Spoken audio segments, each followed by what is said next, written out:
Le roi Armstrong est tombé. Désormais, ce sera Lance le dopé, Lance le tricheur. Est-ce que Lance a tué le cyclisme? Est-ce que le vélo, ce sport merveilleux, est-il finalement pourri jusqu'au guidon? Nous allons poser la question à nos invités. Bonsoir Alain Vigneron. Bonsoir. Merci beaucoup d'avoir accepté notre invitation. Conseiller technique régional, surtout amoureux du vélo, ancien coureur professionnel à votre actif, entre autres, 7 participations au Tour de France. À côté de vous, Maxime Crémer.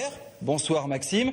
Vous, le vélo aussi, c'est votre passion et vous êtes le président du Road Team du Val-de-Moder en club cycliste. Bonsoir Tanguy. Alors Alain, première question avec vous. En 2005, vous avez écrit que Lance Armstrong était en champion en sursis. Vous aviez raison. Il est tombé. Est-ce que ça vous satisfait? Ça me satisfait, c'est presque anecdotique. Ce que j'ai plutôt envie de dire, c'est plutôt cette incroyable incapacité du vélo, du monde du vélo, à se défendre et à être à l'aise pour parler du dopage. Parce que depuis 2-3 jours, on parle d'Armstrong, mais à aucun moment donné, on dit, donc la FFC ne dit pas, les very important personnages du vélo n'en parlent pas, mais en 1998, 95% du peloton était à l'EPO ou à des produits semblables, et en 2012, aussi incroyable que ça puisse vous paraître par rapport à ce que vous avez entendu, 95% de ces gens-là sont nets. Le cas Armstrong, c'est presque un cas isolé. Le cas Armstrong, c'est... On est sûr de ça? Non, attendez, je ne suis pas en train de faire de la langue de bois. C'est moins du dopage que tout simplement une association de malfaiteurs. Mais ce qu'il faut dire, c'est que ce n'est pas pourri. C'est un cas isolé de banditisme. Et des cas isolés, il y en a une poignée. Et une poignée, c'est 5, 6, 7. C'est ceux qu'on voit dans les classements entre 99 et 2005, qui sont 2e, 3e, 4e. Et c'est pas la langue de bois, je suis vraiment pas dans mon genre. On va y revenir là-dessus. Maxime, est-ce que ça cause chez les amateurs, chez les jeunes cyclistes, est-ce que Lance Armstrong est tombé, c'était le modèle, le modèle, il a menti, comment c'est perçu? Oui, c'était le modèle de réussite à l'époque, dans les années fin 90, mais bon, ça a enchaîné après les affaires Festina, et je veux dire, à l'époque, c'était pas fini. Et les amateurs voyaient ça, comment il arrive à faire ça, et à part la première année où on doutait peut-être pas, les 6 autres victoires avec sa domination, et je pense que Armstrong avait plutôt la soif du pouvoir. Voilà. Et donc, il a réussi à faire, comme en politique peut-être, à se trouver une bonne équipe autour de lui. Que disait Alain. Mais comment c'est perçu ça aujourd'hui chez vos jeunes? Les jeunes, dire après, c'est un édile qui tombe. Je veux dire, chaque année, Alain emmène des jeunes à l'arrivée du Tour de France. Ils ont tous les yeux grands ouverts. Et après, quand un champion tombe, les jeunes sont déçus. Je veux dire, c'est une image. Il avait une image de réussite, mais tout à fait d'accord. Mais je veux dire, ça change rien par rapport à leur envie de faire du vélo. Est-ce qu'il y a des jeunes qui disent j'en ai ras-le-bol, j'ai honte, je laisse tomber, je fais du foot? Non, je pense pas. C'est plutôt les mauvais exemples foot. Mauvais exemples foot. Mais je pense non, c'est plus les parents qui ont peur d'emmener leur enfant en vélo compétition. Je veux dire, quand vous regardez le nombre d'enfants qui font du vélo, je pense qu'on est à... On m'a dit qu'on se dope dans les petits clubs. Est-ce que c'est vrai? Absolument faux. Absolument faux. Il n'y a pas... Je pourrais le dire, ça faciliterait l'explication pour laquelle on a du mal à avoir des effectifs, mais non. Au niveau des gamins, il n'y a pas d'effet. Là où il y a un effet, il le dit un petit peu, Maxime, à partir de 17-18 ans, quand ça devient plus un loisir, mais une vraie activité sportive, eh bien, là, il y a de la raillerie, il y a la moquerie. J'imagine très bien, ça arrivé plusieurs fois, le coureur du 22 ans, il s'arrête à un feu, la portière ou la vitre s'ouvre, et espèce de dopé, tu veux une seringue, des trucs comme ça.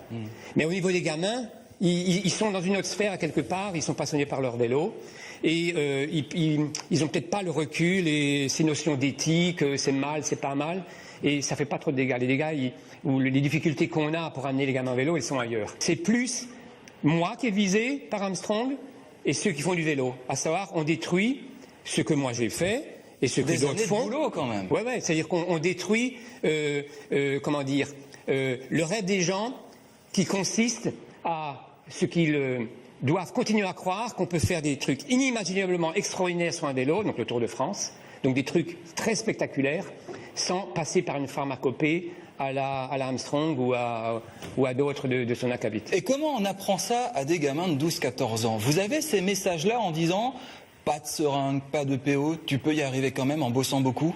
On ne parle pas de dopage directement, je veux dire, on parle déjà des lois ou de la tricherie. Je veux dire, ce qu'a fait Armstrong, c'est de la triche. Donc après, il y a des règles dans un peloton, on essaye de les apprendre. On ne pousse pas le voisin pour gagner. Je veux dire, on commence par ça. Et je veux dire, derrière, le dopage, je veux dire, on en parle à l'école, on en parle un peu, je veux dire, mais on en parle plus avec des enfants ou déjà des jeunes adultes, 17, 18, 20 ans. C'est à partir de là où on fait attention. Alain, est-ce que c'est finalement grave de se doper? Parce que quand on entend les supporters, les centaines de milliers de personnes qui sont au bord des routes du Tour de France, ils sont en train de nous dire mais foutez-nous la paix. Et les médias, arrêtez, il est là, il est beau, il pédale, youpi.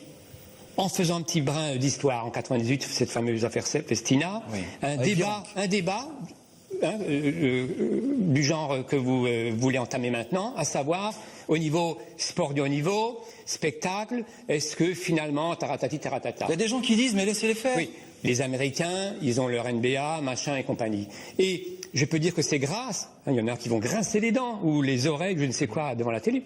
C'est grâce au cyclisme, aussi incroyable que ça paraisse, que l'idée selon laquelle on pouvait laisser a été renversée. C'est-à-dire qu'il y a eu en 98 un tas de petites dispositions pour suivre le coureur, et les Américains, y compris, en sont venus à savoir ne pas accepter qu'il n'y ait pas une éthique dans le sport, même spectacle. Vous revendiquez l'éthique dans le cyclisme?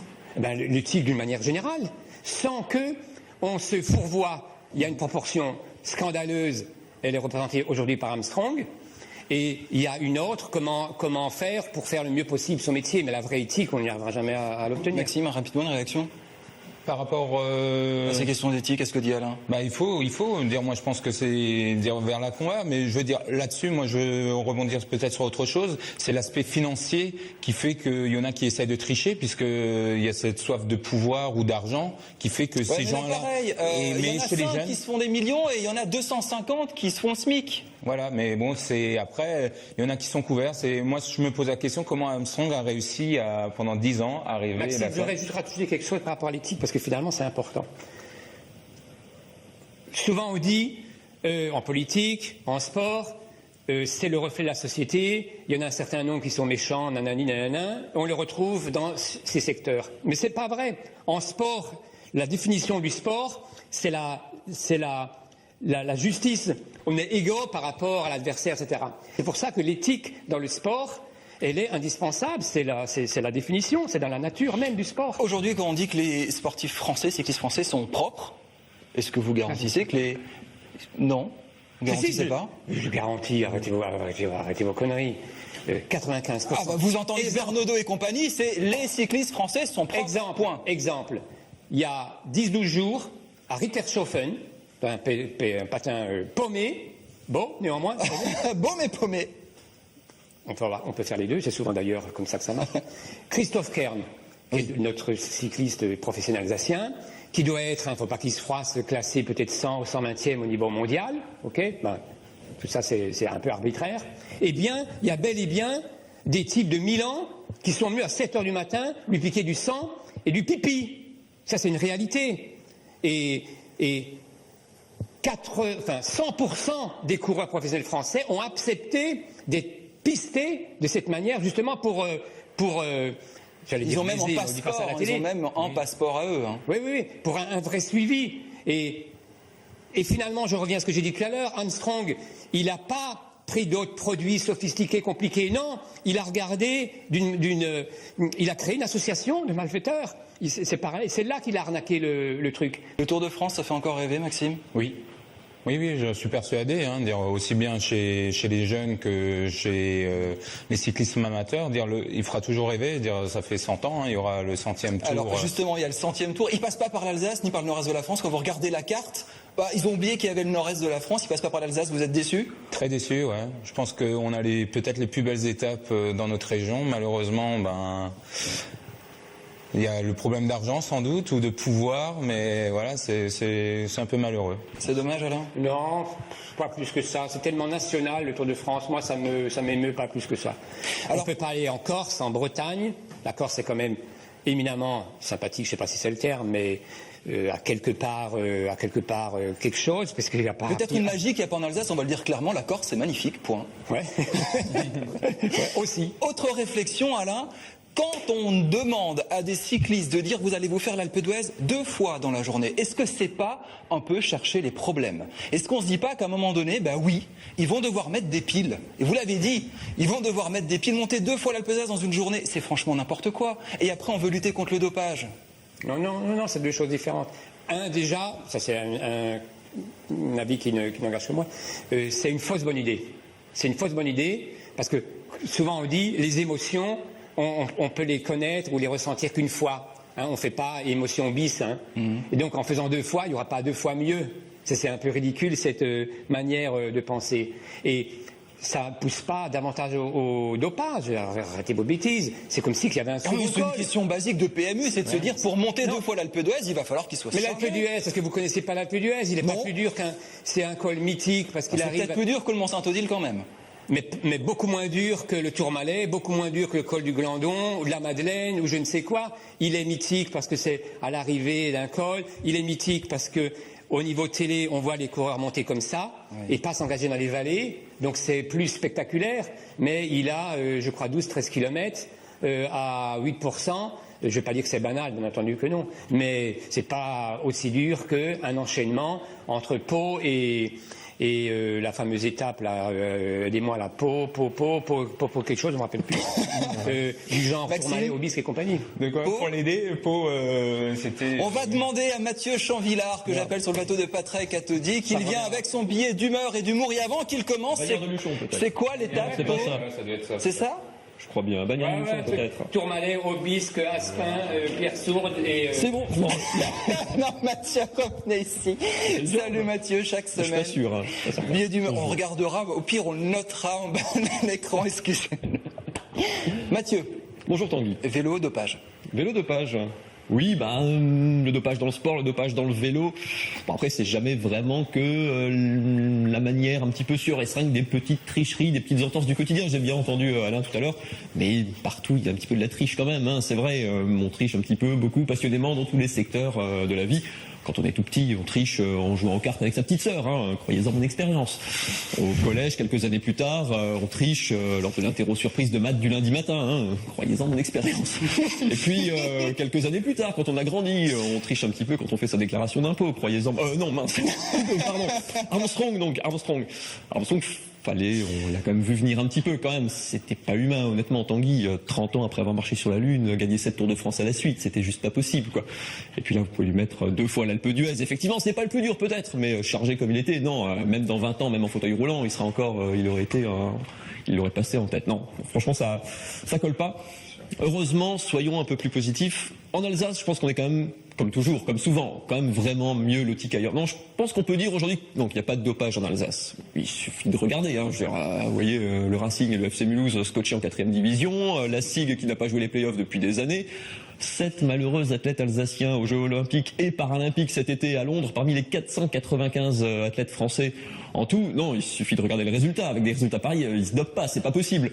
Ou très mal alors, éventuellement. Thierry Omeyer, médaille d'or. Thierry Omeyer quand même. Thierry Omeyer, je vous le confesse Tanguy, mais je voulais pas vraiment en parler parce que c'est un des secrets les mieux gardés du sport alsacien et je sais pas si je pouvais... Vous vous êtes jamais demandé comment, à son âge, avec un palmarès, multiple champion de France, d'Allemagne, olympique, du monde, d'Europe, alors que tout le monde a des jours sans, on peut pas être au sommet tout le temps. Il y a un truc. Alors bon, c'est son frère jumeau en fait, Christian, c'est officiel, il a un frère jumeau, c'est vrai, qui a toujours joué à Célestat, qui officiellement est à la retraite. Mais quand Thierry a des jours sans, il faut bien que quelqu'un prenne la place. Et alors c'est vrai, ça s'est jamais vu, on l'a jamais vraiment dit. Christian prenait sa place dans les buts de Kiel, prenait sa place dans les buts de l'équipe de France. Mais on pouvait pas le dire, mais c'est quand même le premier cas de dopage par clonage, en fait, quelque part. Tanguy. Une fois de plus, l'Alsace est à la pointe, en fait. Armstrong et ses autotransfusions, c'est vraiment ringard. Dormir dans un caisson hyperbare pour stimuler sa production de globules, franchement, c'est dépassé. Arranger des amours entre basketteurs chinois pour engendrer Yao Ming et celle de 2m29, franchement, à côté, non, c'est vraiment ridicule. Non, il faudra vraiment s'y faire. On peut tester, contrôler, traquer les tricheurs. dans le sport comme ailleurs, il y aura quand même toujours un petit peu de triche. Comme me l'avait raconté un jour un prof en fac, un jour où j'avais pas triché, hein.